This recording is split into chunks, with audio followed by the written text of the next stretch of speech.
everybody. Welcome to the morning show. We're coming to you today on WJOP LP Newburyport at FM 96.3, on Channel 9, and on Newburyport Community Media's YouTube channel at ncmhub.org. I'm your host, Mary Jacobsen, and today I'm delighted to welcome two people who are here to talk about the second annual International Cultural Festival that will be taking place at Newburyport High School on Wednesday, March 6th from 6:30 to 8:30 p.m. We have Aileen Maconi here. She is the Instructional Leader for Visual and Performing Arts at Newburyport High School. Aileen, welcome. Thank you so much for visiting the morning show. Thank you for having us. Oh, it's my pleasure. We're also honored to have Cady Seaton here. She is a freshman at Newburyport High School who's also been the PR person for the school's Global Citizenship program. Cady, thanks. I really appreciate you coming to the show this morning. Thank you for having us.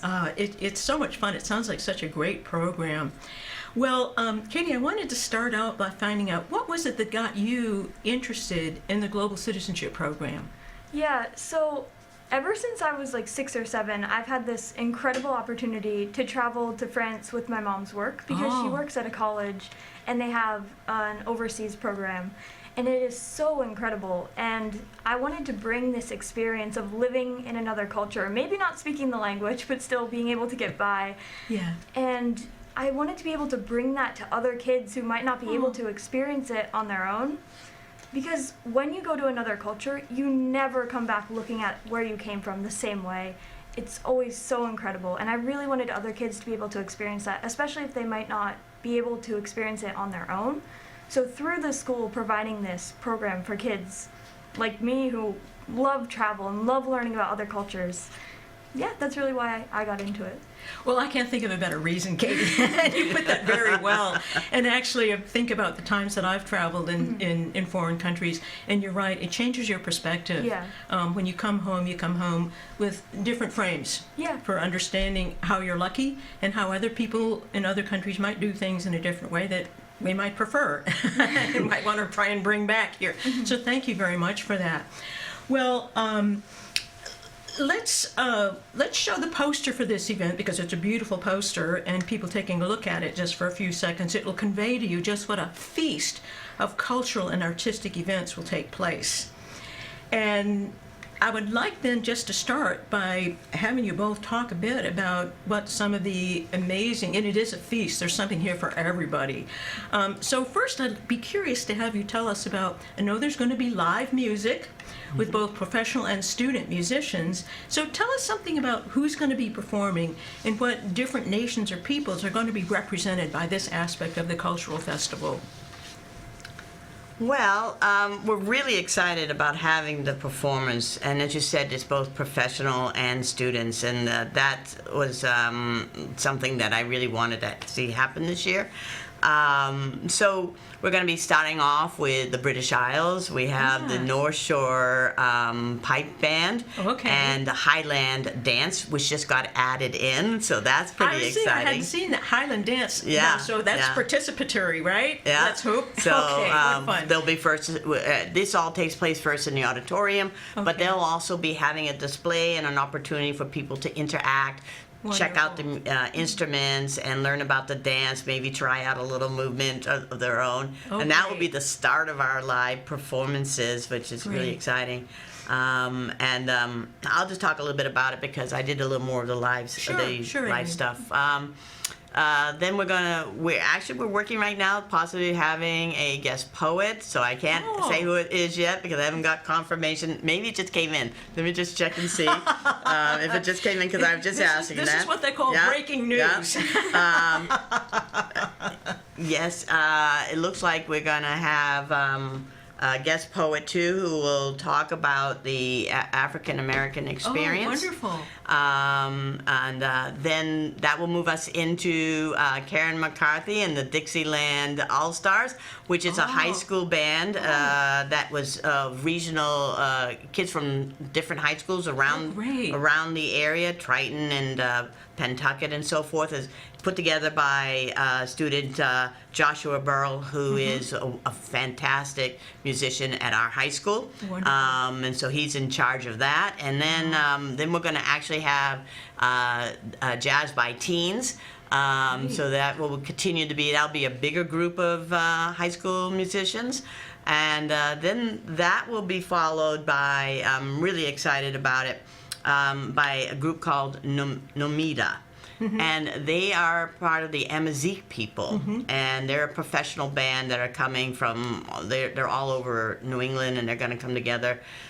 So they're North African music. Yeah. It's going to be phenomenal. It sounds wonderful. Yeah. How wonderful both to bring together such a diverse musical styles, Yeah. but also to incorporate both professional and lots of really talented student musicians and show Yeah. off their gifts and talents. Absolutely, and have the high school students be able to perform with professionals too is really cool. Absolutely. Yeah. Very cool. Yeah. Well, that sounds wonderful. Yeah. There's also going to be a display hall, I understand, and so tell us something about what will be represented in the display hall. And I'm particularly interested in hearing about the Iceland exhibit, because I understand there's some students who are currently in Iceland as we speak. They actually are just back. They were there Oh, during okay. vacation. All right. Yeah. But the images will be fresh. Yes, they from- will. So tell us about the display hall and what the idea is there. Well, I think one of the main reasons that we have it is to show the upcoming programs. Like we Yeah. have a trip to Scotland and England, Oh. the Dominican Republic. We have so many trips that are coming up, and I feel like this is one way that we can get students involved and interested in the programs. We also have a photography show from travel photos. That'll be in the display hall too. Yeah, that has students, faculty, and staff, like even Principal Wolf submitted a Oh. photograph. There's almost 100 individuals that have Oh, turned in wow. work for that. And what else? There will be a display about books, I think, from different cultures, and I'm personally really excited for that because I love to read. Uh-huh. I live in the world of books, so I'm very Oh. excited for that one.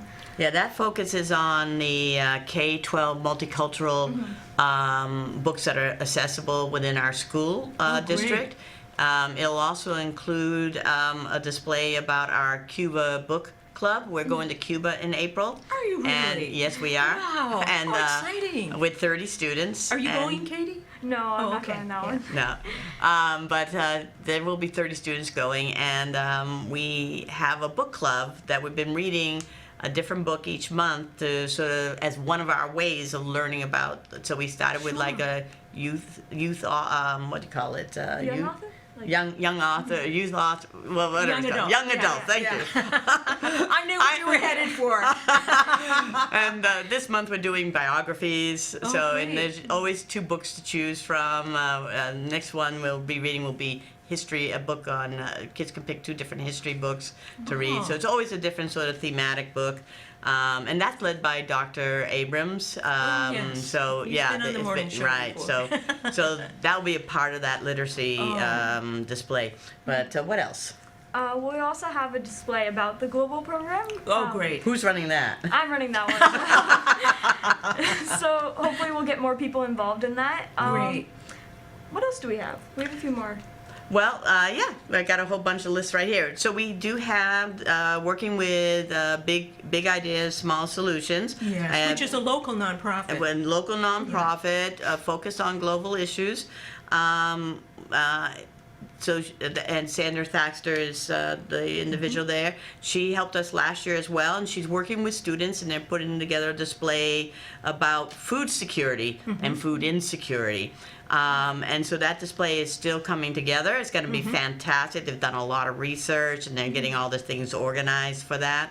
And that is going to also include a live video conference with a college student in Kenya. But Yes, we- and in fact, Aileen, I want to hear more about that, but Yeah. we have a photograph of Edwin Wanjata Sipupu. I hope I'm Yes. pronouncing his Yes. name correctly.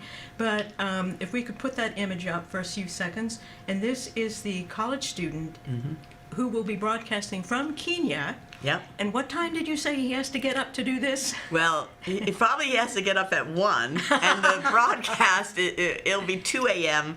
his time. We'll be 7 p.m. our time. Yeah. So it'll be one of the things, and it's open to the public, so anyone could come. It's going to be in our College and Career Center, And so they're going to have an opportunity to not only hear what's going on in Kenya and why sustainable agriculture is so important, but then there'll be an opportunity for discussion and back and forth, and maybe talking about other subjects too, like what is education like in Kenya and so forth. I mean, so he's a delightful young man. And he's very seriously involved in these studies and about to graduate. So we're really excited that he's willing to speak to us about these issues. And that's so Edwin is really excited.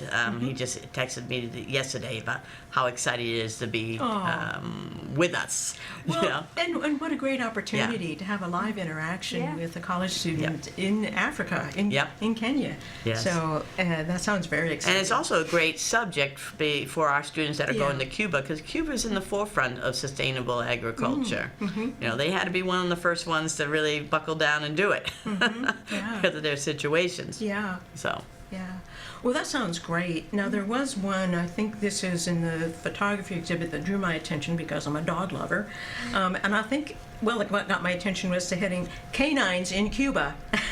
And so, and I believe that will involve a talk as well by the... An artist talk, yes. Okay. Could you tell us a little bit more about that? Yeah, so we're going to be putting the exhibit up on Monday, and then the artist will be there for our festival. So that's Pat Kennedy. I have to look it up here for a second. I want to say Crawley. I want to make sure I pronounce her last name right. And she is a photographer artist, and she does do a lot of traveling. And when she travels with a group, and their focus is to travel off the beaten path, to get to really know the people, and to make art that they can then help to make a difference. And that difference might be that they're making art that can help the people that are in the place they go to. Or they might bring it back for educational purposes, running workshops and teaching us here about the world around us. So she was able to go to Cuba, and while there, one of her focuses was on all the dogs that are that you will encounter ourselves. Dogs and cats that there's just a lot of them. Feral. They're feral. They're very sweet, but they're feral, so you gotta be careful. And so she did a beautiful portfolio about them, and they're really delightful. And so she will be doing a talk, an artist talk, as a reception of her exhibit in our Portside Gallery, which is part of our library. And she'll talk about not only like her experience in Cuba, but this idea of traveling as an artist and making a difference as well. So again, bringing it back to that global citizenship theme. Absolutely. So really excited, and they're really beautiful pictures. And we're going to also display them down in the art wing as well. Oh, great. Excellent. Well, earlier you were talking about the music from North Africa, the Amazigh people, and you also mentioned in your list of activities something I also wanted to ask you more about, because apparently there's a 5,000-year-old script that people will have the opportunity in a workshop training to experiment with. Tell us more about that, because I was really intrigued by that.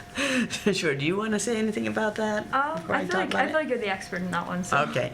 Well, there is a local organization here, the Amazigh people. They are the indigenous people of North Africa. And they range from sort of western Egypt all the way across to the Atlantic Ocean, so through Libya and Morocco, down a bit into the Sahara, into the Canary Islands. So that's a really broad geographic It's a broad range, geographic, they're the indigenous people, and they're still there today. And the thing that ties them together is a common language, which is a written language, which is over 4,000 to 5,000 years old. So it's one of the oldest continuously used scripts in the world. It actually has been suppressed at different times, like in Mohammed Gaddafi. There was a period of time where you weren't allowed to speak the language or write the language and things like that. Most people know the Amazigh as Berbers. Oh, okay. All which right. is a word that when the Arabs came to North Africa Mm-hmm. that they used to describe the local people, which sort of was like barbarian. Okay, so it was not well intended. Not well intended, Yeah. right. Yeah. But that said, an Amazigh person knows that most people don't know that term, so they're not going to be Yes. necessarily insulted if you said, "Oh, are you a Berber?" But they do want people to start to know who they really are, and what their name is and what their culture is and this kind of thing. So actually, there is a local it's a national organization. They have a local chapter, Really? and they volunteered the musicians to come, and they're running this workshop as well. And so yes, we're going to be teaching people this beautiful script, and they'll learn how to write the alphabet.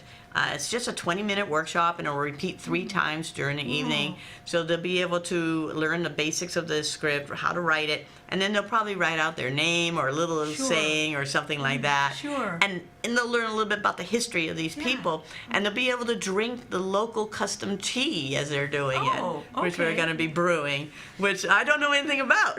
I'm excited to try it myself. That sounds fascinating and really fun. Yeah, that was just thrown in, by the way, because Yeah. we're still putting it together as we speak. So So there will be things that we don't know about. Yeah, there'll Right. be more breaking news. yes, But you'll have to show up at the festival to find out what the breaking news yeah. is. But I'm really That's great. excited about that. Yeah. Really, it's really delightful. I mean, although we didn't tend to focus on any one particular thing, we definitely have a strong opportunity here to present things about African cultures. We Yeah. have students that travel to Africa, and their pictures are in the travel show. Oh, great.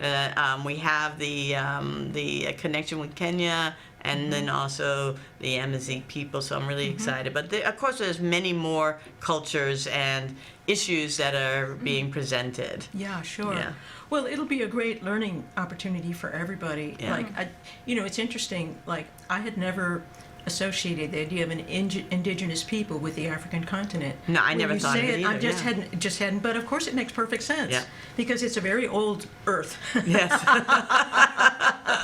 And people move around, and it makes perfect sense that of course there was an indigenous person, Yeah. that being, I guess, necessarily, historically speaking, a relative term, but nonetheless it's educational just to learn about the presence of an indigenous population over such a broad geographic range, and also in the way of such things to learn about the terminology, that there is a terminology. It makes me think about when we traveled in the American Southwest, and with the cliff dwellings near the Four Corners area. And commonly we would use the word Anasazi to refer to those people, only to find out that that was a Navajo term for them that was negative. So we started immediately calling them the cliff dwellers, which is neutral. Right. And just kind of literally descriptive. So just to learn about the word Berber, which I've heard that before. I'd never heard their actual name for themselves before. So thank you. We're just talking about what's going to happen, and I'm learning things that are expanding The same for me. I mean, expanding my frames. It's what you were talking about when we Yeah. began, Cady. Yeah. So you don't have to go to France. Yeah. I mean, do, especially Paris, whenever you get the chance. well, actually, just a segue on that is the fact that to be a global citizen, yes, I think travel is incredible, but it's not necessary. What is really important is that you understand who you are, and you understand what is your role in the world and how you Yeah. connect to the world. So when you Yeah. go out and you're doing some volunteer work and you're helping to clean up the park in your own community, take a moment and think about, when I pick up the litter here, how am I making a difference to my community? And if I improve my community, how does it improve our state? How does that improve our country? How does that improve the world around us? Right? The whole globe. So it's that making those connections. When I go in to do whatever field of work I'm going to do, does my work have an impact? How does it have an impact with someone living on the other side of the world? Yeah. Some way. How does it connect? Right? It's learning about other people. It's always great when you can be in front of them, but there's so many ways you can learn about other people and learn empathy for others. That's the key. And I think even if you're just working in your own community, you can develop that empathy. Yeah, absolutely. Very well put. Yeah. Or beautifully put, actually. You know, because we are interdependent and interconnected.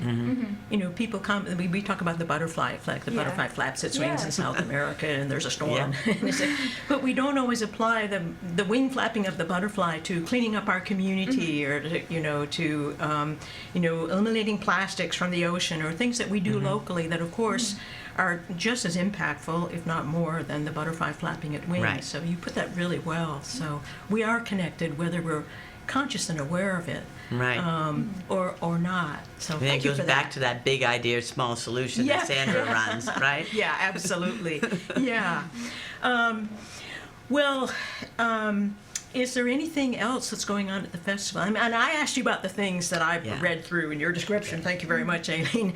But are there other things that are going on that I haven't asked you about that you'd like people to know about? Yeah, there is. We're going to have an incredible presentation of the Bresnahan Cultural Arts because this is a district-wide event.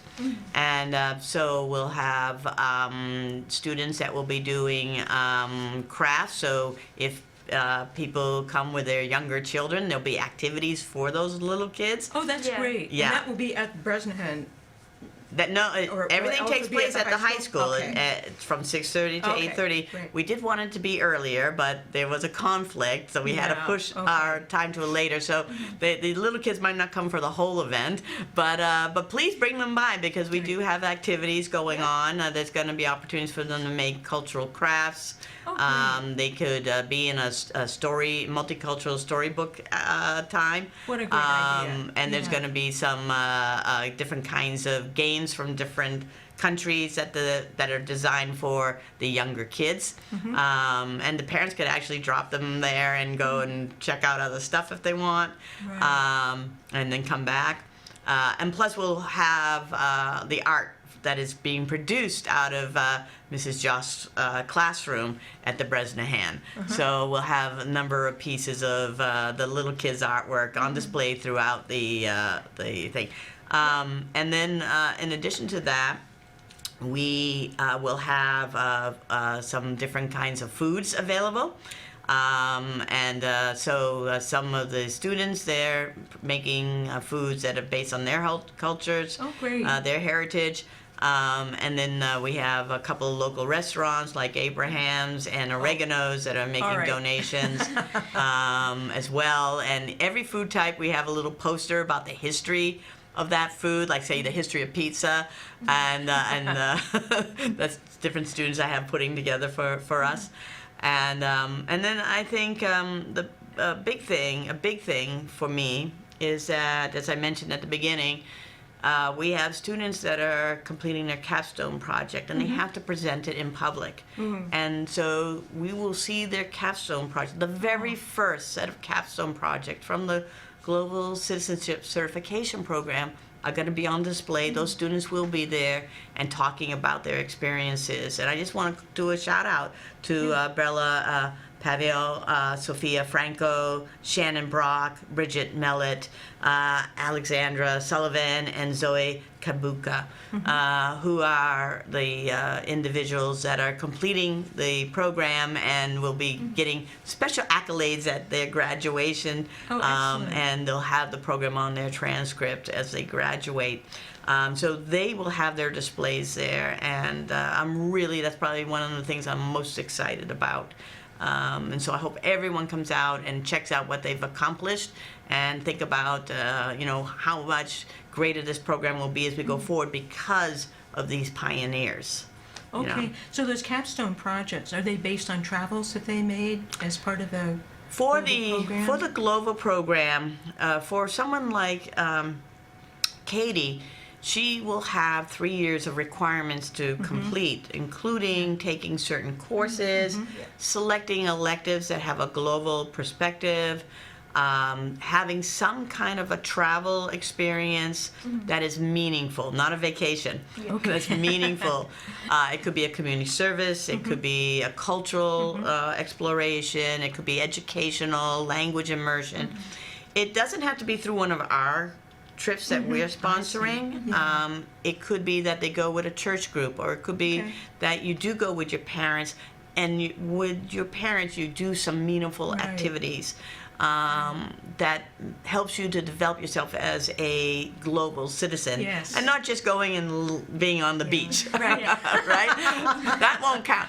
A student doesn't have to travel, as I mentioned. Maybe they do Yeah. something with Habitat for Humanity. Sure. Maybe they go and they work with an immigrant group or a cultural group in Boston. Yeah. Because not all students can travel for a variety of reasons, but they could do something more on a local level Right. that gives them that international experience right Right. here at home.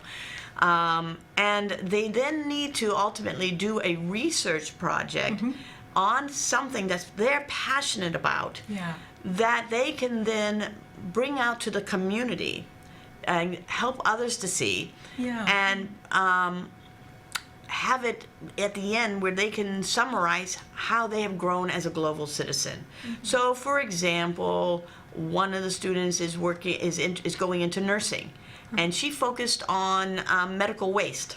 Oh, okay. Okay. Yeah. And another student is going into acting, wants to study for college. Yeah. And she wanted to focus on the issues for actors and actresses worldwide.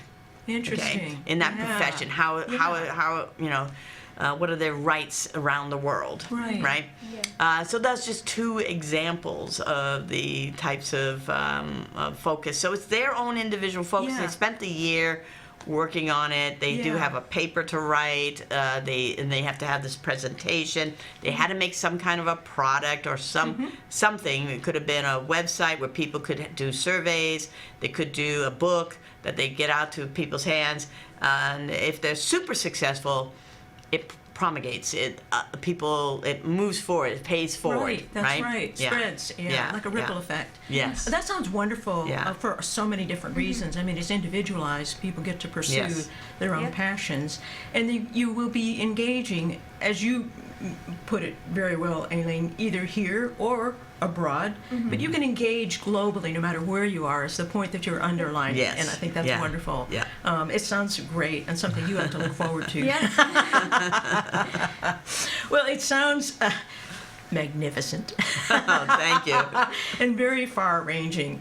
And I especially think that things like the arts, things like food, music, they're unifying experiences. Everybody enjoys them. They really and are. so I think it's a great way to overcome whatever local divisions we have, because people enjoy those Yeah. things, and it gives you an appreciation for the many different backgrounds that if we're in America, we all come from somewhere else, unless we're indigenous.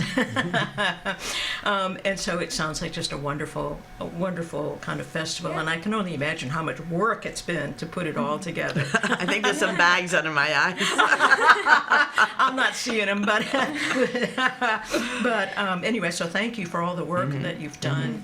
One final question: you've answered it in certain ways already, in some of the things you said. But what do each of you hope that our community will get out of participating in the festival?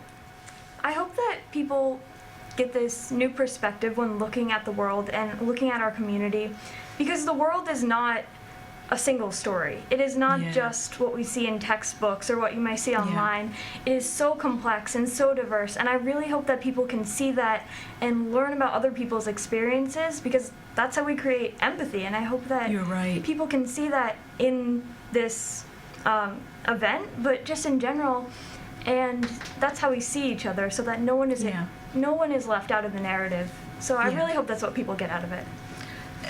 Beautifully put, Cady. Thank you very much for that. Increased empathy and a sense of understanding the multiplicity of perspectives and points of view and the shared humanity that we all have. That's a really fine outcome.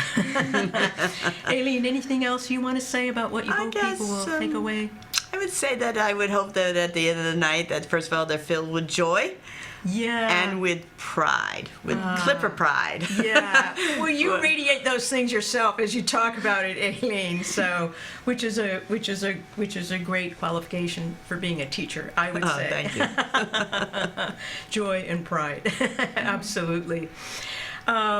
Let's bring up the beautiful, colorful poster once again as we go over this International Cultural Festival will be happening next Wednesday, March 6th. All events will be at Newburyport High School, and it's free. and people of all ages are welcome. For adults, there's a suggested $10 donation, and that money would be used to support global education programs at Newburyport High School. So there you have it, everybody. Aileen, Cady, I can't thank you enough for coming on the morning show. Thank you for taking the time to come visit and to share with us the fruits of your, I'm sure, arduous labor to put this festival together. But it appears to me to have brought both of you some degree of joy and pride already. So let's just spread that. Thank you so much. Thank you. Thank you. Thank you very much. Well, that's it for today's morning show, everybody. Please join us again next Thursday at 9 for the morning show. Till then, be well and explore global horizons.